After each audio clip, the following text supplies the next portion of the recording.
Hey internets, so if you don't know who Jackson Hinkle is, he's basically a Knott's Bowl-leaning communist, a so-called conservative communist, and co-founder of the American Communist Party, who, like many tankies wanting to push the claim that communism can work, have been desperately clinging to China as if it's the ultimate example of communist success. In fact, Hinkle's pretty much been doing this on Twitter every single day. It's rare a day goes by that he doesn't post effectively the exact same post. This post that just consists of a claim that China is proof that communism works, alongside either a picture or most of the time a video of some Chinese skyline at night. Sometimes it's Shenzhen, or it could be Shanghai or Guangzhou. Doesn't really matter which one it is, all the posts are effectively the same. Just about every day ad nauseum. Now, even though I have already made a longer video on this subject, explaining in detail why trying to claim that China is successful communism is a very, very false claim, I figured it would be useful to have a quick rant video as well that more specifically focuses on just the point that Hinkle is trying to push here, of saying, oh wow, look how advanced these cities look, therefore communism works. And I'll be showing why this is not only entirely false, but when you understand exactly why this take from Hinkle is false, you'll realize that these hot RGB Chinese skylines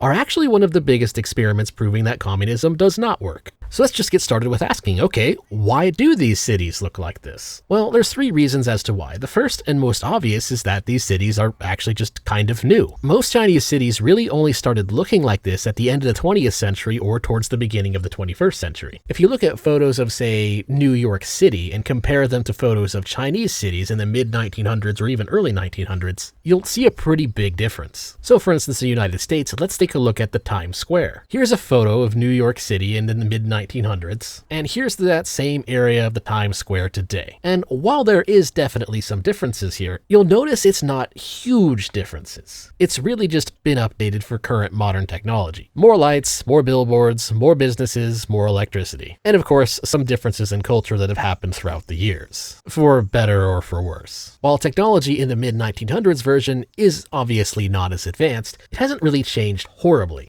But for the most part, it's pretty well developed. If you look at this at a very quick 1-second glance, you might be able to convince yourself that it's a modern photo. It becomes obvious that it isn't when you look at the cars for more than just a glance. They're very obviously mid-1900s cars, but it at least kinda passes the glance test. Whereas China, on the other hand, if you look at this from Travel China on Instagram, we suddenly see quite the transformation. A lot of these Chinese skylines that we're seeing being posted by Hinkle back in the mid-1900s, they were either sparsely populated farming towns with almost no development at all, or they were poorly developed shanty towns that very clearly show the typical signs of a poor country. The buildings look cheap, poorly planned, and almost as if they're rotting. And so you could easily tell yourself, okay, waking up in New York in 1950s, that wouldn't be so bad of a life. Whereas you probably wouldn't say the same thing about China in the 1900s. And why is that relevant? Well, because these cities are new, that means they were built and developed based on, new standards. It's a lot easier to install that dank RGB lighting when you're building the building in an era where that technology has been better fleshed out. That's pretty much it. But that, of course, then just brings us to another question, which brings us to our second reason. Why are these buildings so new? Why didn't China build them until the later half of the 20th century? Why did China wait so long to actually have some real, somewhat decent urban development?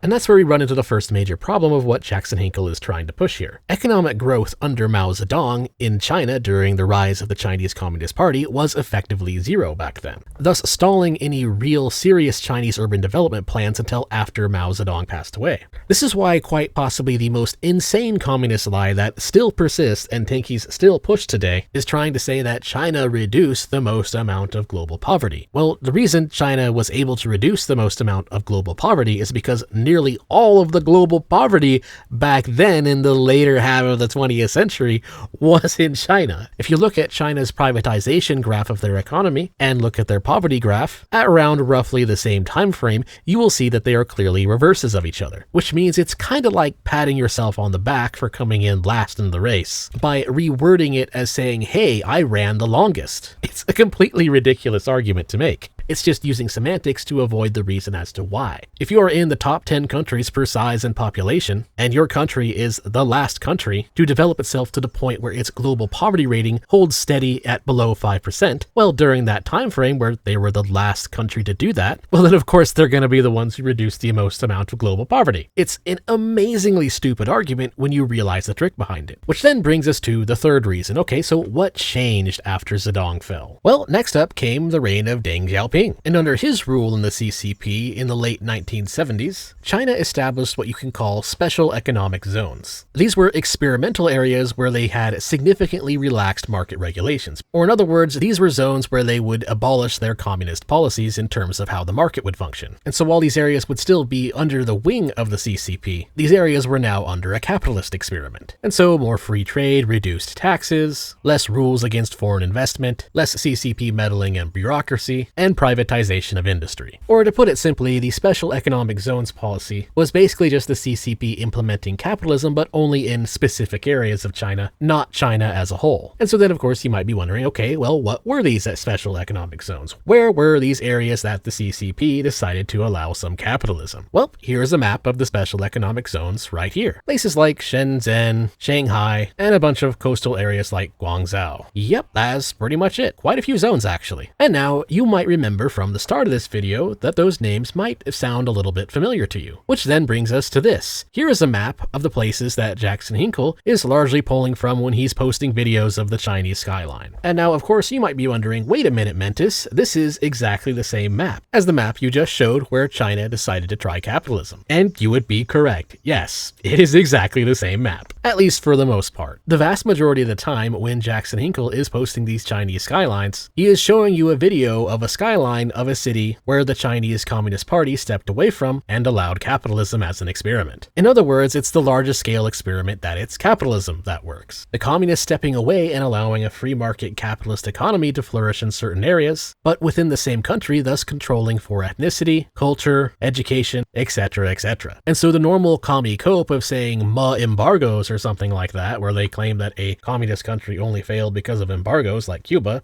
well, those kind of ridiculous excuses don't work here anymore because it's within the same freaking country. And so when Hinkle is posting these videos and saying this is proof that communism works, he is showing you a video of a skyline of a city in China that was designated as a special economic zone where they would no longer be operating under communist policies, but instead were operating under capitalist policies. And the only exceptions of the times where he posts a city that wasn't an SEZ, it's a city that's within the same metro area, and so thus they economically benefited from the same policies, as opposed to showing pictures of inland China that were not anywhere near these SEZs, because of course a lot of them still have dirt roads and are poorly developed and effectively still look like a third world country. And yes, that is completely as ridiculous as it sounds. When you understand the trick and the history behind it, it becomes obvious that this is an absolutely insane lie. Which then brings us to our bonus question. If it's such an obviously false narrative that Hinkle is pushing here, then why is he pushing it? And well, that's exactly the reason why he's pushing it. One of the most bizarre and most brazen tactics of communists is to proudly and boldly tell absolutely insane lies through their teeth while completely ignoring all evidence to the contrary. You can kind of think of it as a tactic of, okay, if we just scream our lies loud enough and hard enough and long enough, our lies will blot out the sound of truth. It's a tactic entirely designed to just drown out the reputation. The fact that Hinkle's point here is just an obviously false narrative actually in some ways is to his benefit, because an average normal responsible person, a normal reasonable person, would usually assume that nobody would be insane enough to tell a lie this ridiculous and to tell it over and over and over again. And so thus people who are not informed on the matter end up becoming more likely to fall for those lies. Or to use a pop culture reference, as much as I dislike doing so, a really good example here would be like the demons from Freyren. In Freyren, demons, they just kind of act like humans and they look like humans, but their psychology is completely different. The demons in Freyren, for them, words are just sounds that they use to deceive humans. They don't actually care about what they're saying. They don't actually have emotions or feelings. They just use words to make it appear like they do in order to trick humans into letting them eat them. By pretending to have morals and pretending to be similar, the humans are tricked into letting their guard down because they take what the demons are telling them at face value without realizing that they're talking to a demon. demon. That's basically the same tactic that the communists are using here. They're taking advantage of the good faith and good nature of the average person and using that against them because the average person would assume that nobody would tell a lie this ridiculous. But the sad truth is that's exactly what Hinkle is doing. Jackson Hinkle knows darn well that what he is saying here is a lie. I can guarantee you that the chances are very close to zero that Hinkle does not know that he is just posting skylines of special economic zones in the end of the 20th century in China. He has been in the business of politics and history long enough to be perfectly well versed enough in the history of China to know darn well that what he is saying is not true. He knows that these posts are nothing more than ridiculous propaganda for his ideology. And the reason he posts it anyway is simply because he knows that there's enough gullible people out there who will fall for it. Because ultimately Hinkle is just a grifter. He games the algorithm by making outlandish claims, fools people into giving him money by being confident in his lies, and that's really all there is to it. And so that's all I have to say. Thanks for watching. Please like, share, comment, and subscribe. And if you like my content, you can support me on Ko-Fi, Subscribestar, or by buying some merch, or by becoming a member of the channel. But for now, that is all. Till next time.